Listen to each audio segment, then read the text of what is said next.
Welcome to the Medicine and Science podcast from the BMJ. I'm Kamran, editor-in-chief. This week, China has been declared malaria-free. How did they do it? It's not like a country wakes up and says, let's eliminate, and then they do and implement and end up with success. Academic medicine isn't working. It's suffering from Trump attacks and commercialization. We'll hear about what should be done to fix it. Unwittingly, there have been these external factors, one of which is corporatization. Finally, we know retractions impact the scientific record. But how much and what should we do about it?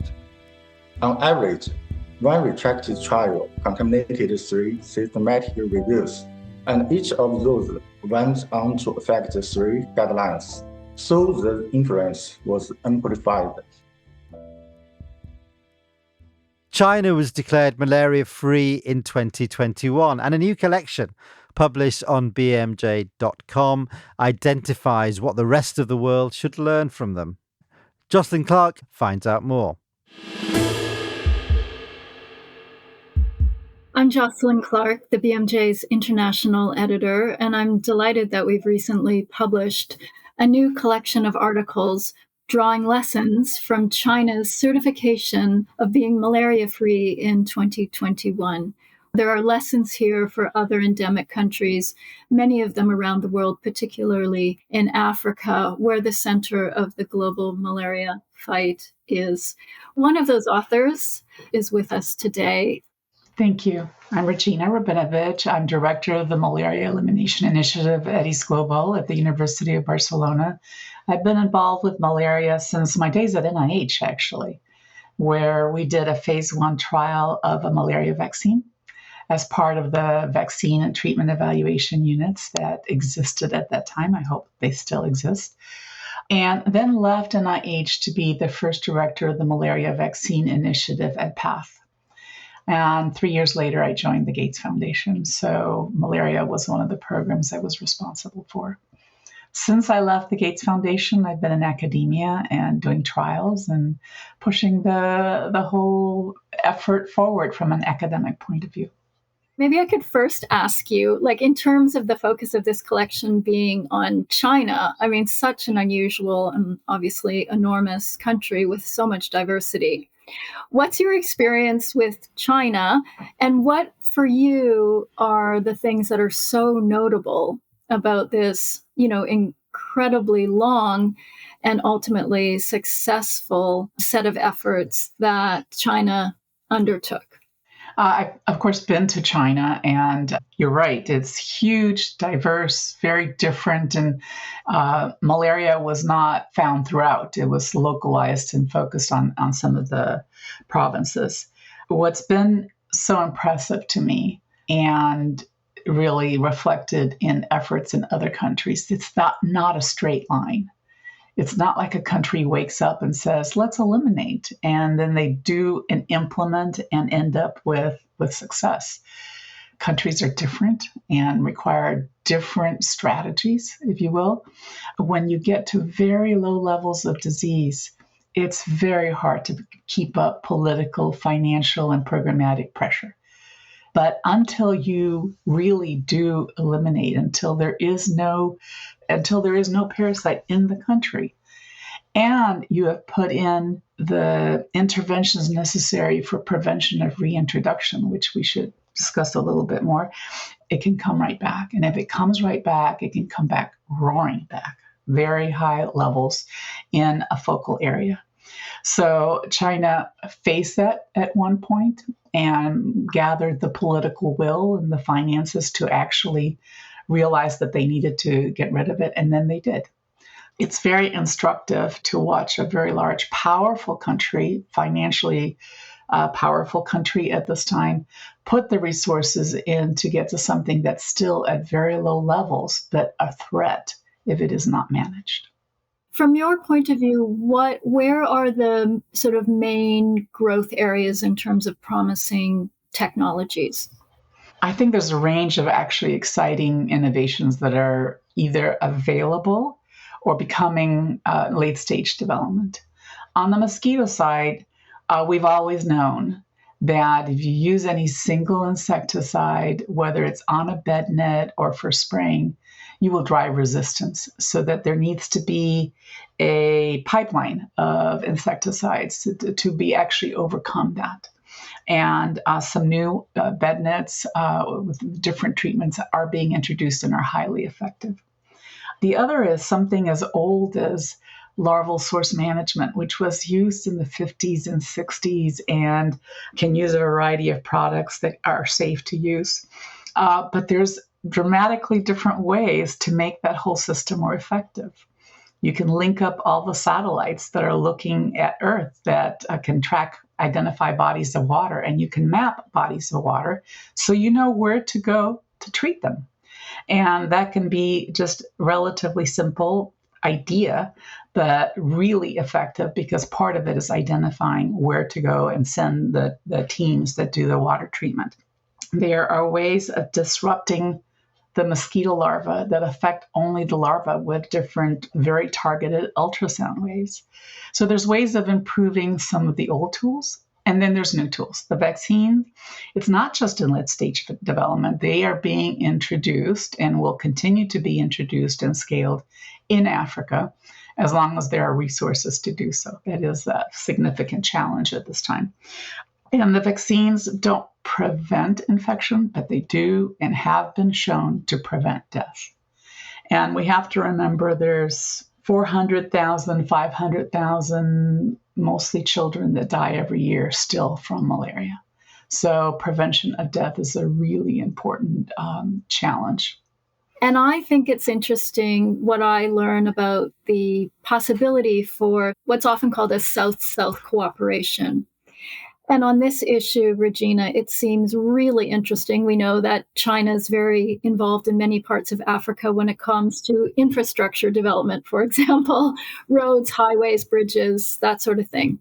So when it comes to this particular effort, malaria control, are you seeing the possibility for there to be strengthened cooperation between middle and lower income countries, perhaps in the form of China and Africa nations coming together to work on this collectively?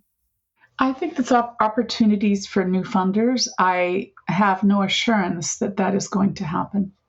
In some ways, some of the resilience that we needs to come from the African countries, where there are resources that can be reprioritized, not necessarily in all countries. There's some that are extremely poor, where the amount that is put into health is very, very small. I think there is resilience. There are very smart people in Africa. There are systems that are working extremely well. And so they need to reprioritize their own health, and whether it's negotiations with the World Bank or regional banks, and renegotiation is a national priority. And they're facing the same challenges that the North is: changes in climate, changes in agriculture. How do you make the choice between feeding your population and preventing or treating these diseases? These are very, very tough times, especially to be able to turn it around on a dime, which is sort of what's been happening or threatened to be happening due to the recent drops in funding. So from the research point of view, when it comes to malaria control, and in particular supporting efforts in countries and among your colleagues on the African context, what are you and your team working on right now that you're excited about, that you think has some real potential for malaria control? We are focusing on the challenges with diagnosis. We're really excited about the investments and the role that molecular diagnostics can play. We've been doing trials of actually one medication that would be taken by humans or by the primary herds in that community, any mammal, because a mosquito that bites a treated person or a treated animal dies.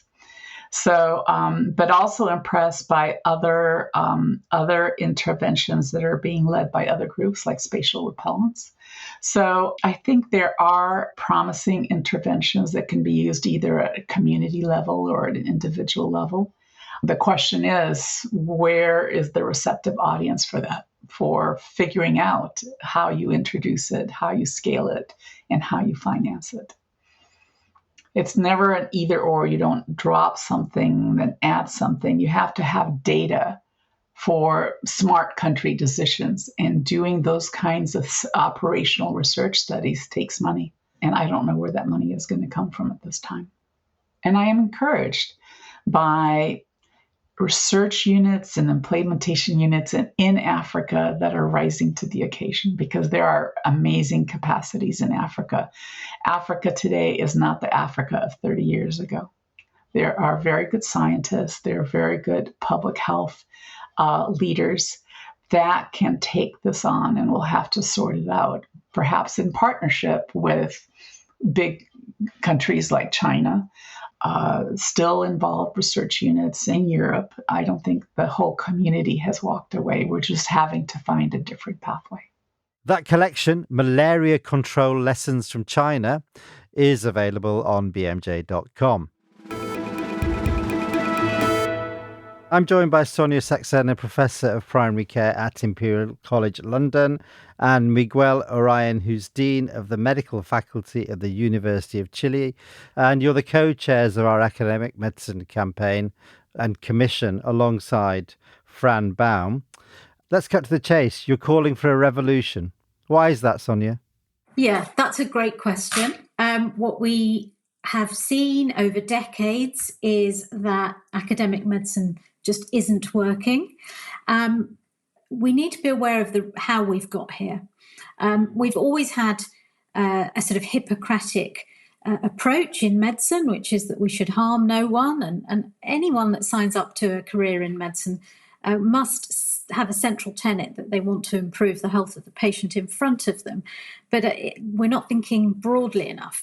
The professions have become very siloed, very specialised and subspecialised. So we can't think beyond the organ that we're dealing with. There's a culture of competitiveness and competition where individual star performance is rewarded. And particularly when it comes to generating science, that has historically happened inside large institutions with reputations. There's pressure to bring in these large grants. And why would you celebrate the team when actually what you really need to do is to procure your own position? So some of this is embedded in history, but then alongside, unwittingly, there have been these external factors, one of which is corporatization. So we're looking for very costly individual interventions that will benefit only a very small minority of the population rather than the general population. And often they're at odds with what you could be doing. There are opportunity costs towards shifting focus towards things that could benefit the population, and that widens inequality. There's also been a big rise in the sort of celebrity culture and populism. Who could have foreseen what social media can do and how much of an influence it has? And that's meant that there's been both an opportunity for people to share knowledge, but also there's been a denigration of belief in some of the traditional structures, and science is part of that. Some of the very effective interventions that we've known have saved billions of lives across the globe, such as vaccines, the emergence of vaccines. There's been a push against that. And so there's a real need in our new agenda that we're putting forward that we need to sort of rebuild public trust in science. And there are many ways to do that through improving the ethics and also engaging stakeholders much more so that they see the relevance and the rigour that goes behind producing high-quality science that can improve everyone's health. Surprising that we've got to this point, but we'll get to that. Perhaps we'd better define academic medicine. Who's going to have a go at that? I know you do in your paper. Kamran, broadly, we mean academia and healthcare. Its overarching goal should be to train medical professionals and advance knowledge, but with a central aim of improving health and well-being of the population and the planet in an equitable manner. This is the main concept of academic medicine. But I suppose what we're always going to have is people, health professionals who are more or less interested in appraisal of science and getting involved with research. But I think we've got to a sort of extreme position at the moment where academic medicine has become a rather a specialized area. Some people go off and do research, and we know there's a lot of pain amongst those people because they're struggling in terms of career development, getting funding, finding their jobs rewarding. And then we look at the example of the pandemic, and we had a number of studies that everyday jobbing clinicians were involved with, and it seems to me they proved to be highly successful. I guess we're talking about a fundamental change in the whole model of how we go about building an academic career, not just for a kind of a minority of people, but across health professions. Sonia? Yeah, so I think what the point that you make about where the ideas for scientific studies come and how they're generated, that's a great example what happened during COVID. The International Committee for Reimagining Academic Medicine the working group did a whole reimagining of future scenarios at the turn of the last millennium. And one of the big things that they quite accurately predicted was that there was a sort of reformation scenario where science would move largely outside of universities and academic institutions. Now, of course, a lot of it has moved into institutes of biotech, but a lot of it has also happened with multidisciplinary working at point of care settings. The main problem with that is that it is very specific. So it doesn't address the broader determinants. If you've got a patient in hospital, you're going to deal with the problem in front of you rather than the upstream determinants. So I would call for both having excellent medical training and a very sort of broad approach to understanding the origins of poor health, but also being able to work as part of a team. So to put that right, I think there's a lot of change in the curriculum that's needed. I mean, when I was training, we had to learn a lot about labs and the Krebs cycle. I don't think I've ever used it in my 40 years of clinical work, but it has been a sort of basis, a sort of basic biological understanding. But I think what we haven't had is much more of a lens on the social aspects, the things that people are doing out there that could really make a big difference. So those fundamental shifts we've called for in our vision document. We're also looking at a sort of focus on accessing information in a timely way. And, the whole process of training means that when you're burnt out, you have a huge workload, you maybe don't have access to the most up-to-date science. So the curation of science and the accessibility, I think there need to be some fundamental changes in that so that it can be directly applied. And also a lot of the research that we're generating isn't making it into practice because it's seen as not being relevant enough. I would like to set an example of what I think is a positive action in terms of the role of research and evidence-based in the training of our students. We have implemented a course in the second year of medical school. So these are very young kids. That's called the research unit, the research training. I'm sure many faculties have this. And it's delightful because I receive 3 medical students once a week for a couple of hours, where the main goal is to develop during the semester a research project with the idea for them to learn the basics of the science research-based thinking process. I think that is the basis, how you generate a good question, identify from a relevant problem, and how that question then leads to a hypothesis, a hypothesis that is well substantiated, and then you go to determine your objectives and then your methods. And the rationale for that is the students, you're not necessarily going to become a researcher. Maybe some of you will, maybe you won't, but it's the basis of thinking also in the medical process of solving medical problems. So I think it's much better to spend time on that than, and maybe having the kids learn the Krebs cycle. I'm not saying it's not important. Sometime in your life, you need to know probably the Krebs cycle, maybe not in full detail, but you need to understand that you need where it goes, and you need to understand, and you need to have this critical thinking. And those are the initial years, and then you go to a more practical view. But I think that is the basis of what we want with our future generation of healthcare in all areas of professionals. That first commission paper by Sonia, Miguel, and Fran Baum, who wasn't able to join us today, is called Vision 2050, A Revolution in Academic Medicine for Better Health for All. And it's free to access on bmj.com. At the BMJ, we're keen to publish good papers, of course, but no editorial process is perfect. But good science does correct the record when it's necessary.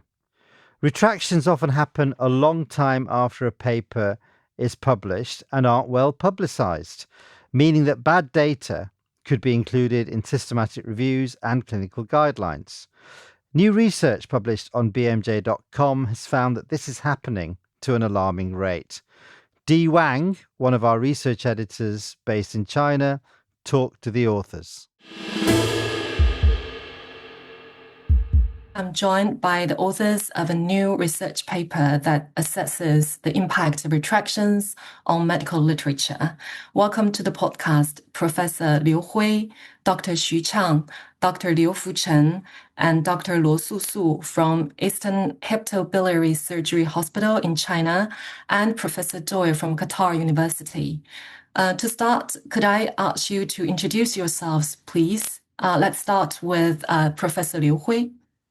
Hello, I'm Hui Liu. I've been working in liver surgery for over 20 years.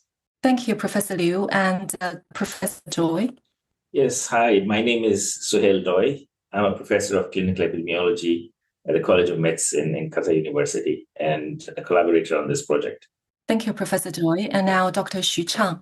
Chang Xu, and I'm a methodologist of evidence-based medicine and clinical epidemiology. Actually, Professor Suhail is my postdoctoral supervisor. And now Dr. Liu Fuchen. I'm an attending doctor, and I'm working hepatobiliary surgery. It's a great honor to be here part of the TED team and learn from both clinical and research perspectives. I'm happy to join the conversation today. Thank you very much, Dr. Liu. And now Dr. Luo Susu. Hello, everyone. I'm Susu Luo, and I'm not an author of this paper, but I'm here to support our team. I'm currently a postdoc researcher working with Professor Hui Liu, and it's my real pleasure to be part of this conversation and learn from everyone here. Thank you. Thank you very much, and welcome again to the BMJ podcast. Vitality Study 1 is about the concerning fact that retracted trials remain included in subsequent evidence synthesis and practice guidelines. This is probably the most comprehensive and up-to-date analysis on this issue. So what motivated this study, Professor Liu Hui? In 2023, come across some new shot by Dr. Xu. And so medical, we taking a lot about scientific integrity. But I ask myself, what does this mean for us as doctors? And more importantly, how does it affect patients? And that becomes the starting point of the Vitality Study. We wanted to find out how far bad data can travel and how it can quietly influence reviewers, then guidelines, and eventually patient care. Because at the end of the day, people deserve to know if the evidence behind the clinical decision is clean or contaminated. Indeed, as Professor Liu mentions, the rigor of evidence matters not only to researchers, but also to clinicians, policymakers, and patients as well. So for our audience who are not that familiar with the study, what exactly is your research question and how did you do the research? Our study question was if the trial problem matter, can we still trust the clinical guidelines that are based on them? The design of our study was complex, but honest, also quite elegant. Dr. Xu, you'd like to add something about study design? We want to understand how broad trials might affect clinical guidelines. So, first, we tracked all of these retracted trials by a very new method called forward citation searching. And we use this method to track all of the systematic reviews that used the evidence from these retracted trials. And we then go a step further and using the same method to track how many clinical guidelines use the evidence from the contaminated systematic reviews. And this is our first step for the design of the study. And further, we want to know the extent of the impact of these retracted trials on the evidence. So we designed another replication study. For this replication study, we removed all of these retracted trials and redone all of the meta-analysis and compared the new results to the old one. And then from this matter, we can know how these retracted trials impact the results of these meta-analysis. And this is very important because most of the clinical guidelines relies on the evidence from this meta-analysis. So this is the whole design of this study. Thank you very much, Dr. Xu. So this is definitely a commendable undertaking. And what did you find? And anything particularly surprising or inspiring that you'd like to share with our audience? Please, Dr. Liu. We had found 13 and 30 retracted trials in total. Those trials ended up contaminating the results of over 4,000 meta-analyses. Second, we found that at least 4% of the meta-analysis had a change in conclusion. What's more concerning is those 4% were used in 157 clinical practice guidelines. Third, we found that on average, one retracted trial contaminated 3 systematic reviews, and each of those went on to affect 3 guidelines. So the influence was amplified 9-fold. Yeah, sadly, retraction of the trials is not the end of their journey, and that evidence does creep into clinical guidelines. It's very time and energy consuming to identify and fix the problem if it can be fixed at all. I note this the first publication of this program, and it would be interesting to learn what your next steps are and your thoughts on how we can tackle this issue. Professor Liu. Yeah, we are working on something more ambitious. And we are built a large trial bank. And we are developing an AI-based tool to flag problematic trials automatically. And even if we haven't been retracted yet, and we plan to collaborate with Professor Ben Moore on this. And by training the AI using our label data set, and we hope it can predict problematic trials in real time and prevent them from contaminating future reviewers. Yeah, very ambitious program indeed, and we're looking forward to learning more from it. To wrap up, any additional comments or take-home messages that you'd like to share with our audience? Professor Doi this time? Well, I would like to distinguish reproducibility from non-replicability. We can have problematic trials where data was honestly collected, but analysis and the methodology were flawed. Now, flaws in analysis and methodology may not necessarily be fraudulent. They could be lack of expertise, it could be lack of know-how, and so on and so forth. Now we have the other aspect, which is people who sit down and fraudulently make up data that doesn't exist. There's nothing you can do about those studies. Now, when we lump the studies together, I think we have a problem here. And by far, of problematic trials, it's the methodologic issues that far outweigh the bulk of the trials that exist today that are problematic. So what I think we should be looking at now is a responsibility of journals like the BMJ. I think reproducibility issues can be handled by making sure that methodology is shared. Because even if we take our study, for example, a lot of effort went into data generation. And a lot of effort went into making sure the data was put together in the right way and was an accurate record. Now, methodology, if it was shared, and we did share it in this study, and it's open access, if all studies, all trials have methodology shared, especially codes that are used for analysis, for example, if they're epidemiological studies, or any other form of methodology if they're not, then others can cross-check and correct the research record if it was flawed. Thank you very much, Professor Doi, and thank you for highlighting our policies and offering me an opportunity to emphasize again that starting May 2024, we require all research papers that submitted to the BMJ to share their statistical code, and for all clinical trials to additionally share their raw data, and that is mandatory. Thank you all for joining me today, and congratulations to your excellent work.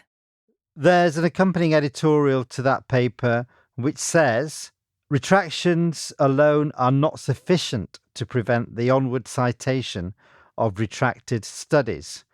That's an issue for medical journals and one the BMJ is intending to tackle. I'm joined by our research integrity editor, Helen MacDonald, who manages our retraction process. Helen, thanks for joining us. Now, listen, we want to do something about this. I think this paper does expose a problem that you and I have been talking about. What do you think the next steps are? Yeah, I think, as you say, there's a couple of issues here. One is around communicating and telling our users that some content in one of these reviews has been retracted. And then our role as a journal here is in signalling that and then trying to facilitate the solution. I guess the point is here that we've got a systematic review. It contains content that's unreliable because it's been retracted. Ultimately, this review wasn't right at the time of publication, even though the authors of the systematic review, or maybe even the authors of the primary study, didn't know that at the time. So this content, this systematic review, needs to be assessed to see if a post-publication change is needed. It's fair to say that each case is unique. That process sounds quite simple, but it can be quite challenging, including if the data are very old, the study's old, the authors aren't available. So whilst that's ideal, we've also got to be pragmatic about what we can do in practice. So we'll think carefully in circumstances where we can't move forward with that ideal plan, what would be the next best plan? Are there other post-publication changes, like putting a notice on the work that we could do that might send you to a systematic review, perhaps it's already been published with those data removed? So there might be a variety of solutions. Thanks, Helen. Well, can you give us an example? Yes, I thought I'd bring an example from your journal, Kamran, from the BMJ, and we can include a link to this paper in the notes of the podcast so that people can go away if they want to and have a closer look at the matter. So it was a systematic review, a network meta-analysis comparing the effectiveness of different first-line treatments for women with anovulation who wanted to conceive. That's a bit of a mouthful, but that's not the main thing you need to listen to here. So we were contacted by the authors of the systematic review, and they were actually worried about 3 of the studies that they'd included, ultimately, which were retracted. They were able to do a reanalysis. They pretty much had that ready for us. And when we looked at the difference that it made when the retracted studies came out, the main findings of the study didn't change markedly. So we decided to correct the study. And I guess the main point here is that we will work with authors who have been affected by retracted content that might impact on their systematic reviews, and we will work with them to find the best solution that we can for their paper. So yes, overall, there's lots going on. It's an evolving field. And I think by having discussions like this, by publishing research and commentary similar to that's been included recently in the BMJ, and by working together as a community that's responsible for curating and using evidence, we're going to improve our communication, the quality of the published record, and the decisions that we're making as a result. That package of papers is now available on bmj.com, and Helen and I will write an editorial to announce the BMJ's policy. That's it for this week. Next time we'll find out why Gordon Guyat, one of the gurus of evidence-based medicine, is taking GRADE, the evidence quality rating, back to basics. Until then, I'm Kamran Abbasi. Thanks for listening.